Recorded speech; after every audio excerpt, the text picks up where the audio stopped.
Stress is not a problem itself. It's an adaptive mechanism necessary and useful for coping with new situations. But when it's triggered too often or too intensively, and the body doesn't have enough time to recover from the physical overexcitement it generates, it accumulates as residual stress.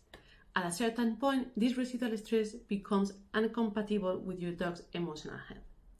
Residual stress makes your dog overreact to situations that would not normally be stressful and makes him manage emotions, especially negative ones, much harder. That's why reducing stress is essential for restoring emotional health.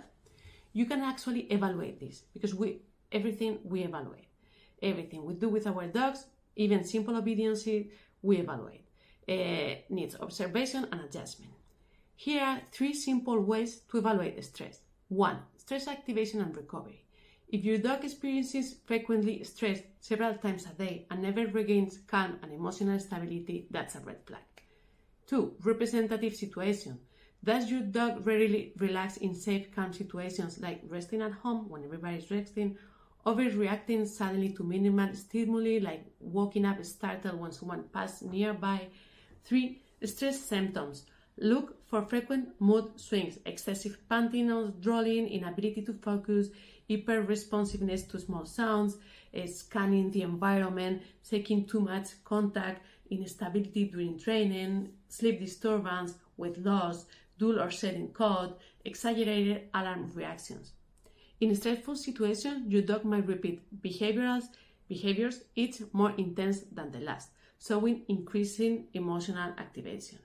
It's helpful to identify these moments and track them with these 3 evaluators, seeing how often and how intensely they happen. Why am I telling you this? Because reducing your dog's stress, especially if it's already high, is essential.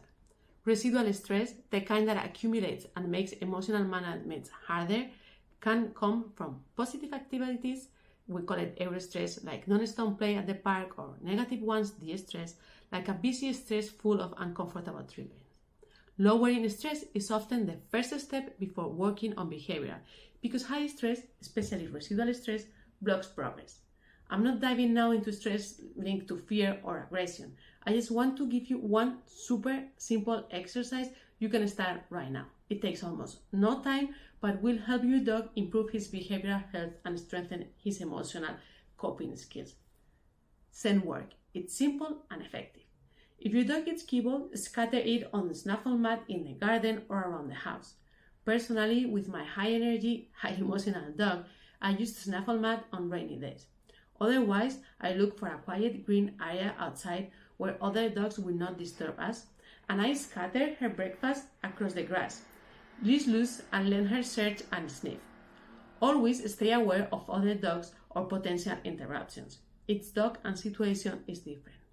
Also, your presence and affection during stressful situations makes this experience more positive, generating lower stress, activation, and leaving a gentle emotional imprint. If your dog acknowledges you when he starts using a positive strategy, even better. Forget the old saying that helping your dog when he is scared reinforces fear. That is wrong. We cannot reinforce emotions. You support your dog, manage them. Watch your dog, be there for him, because he needs you to navigate those emotions. The good news, I'm not giving you anything complicated and it takes almost no time. Perfect for your busy schedule. Just giving your dog his breakfast or dinner in a calm opportunities to sniff and be there for him when he needs you. Already start shifting his stress balance toward the positive. It's simple. Do it, try 2 weeks, you will see evaluators and you will see how your dog is calmer, feeling better, less stressed. This is the beginning for a much happier dog who feels better inside.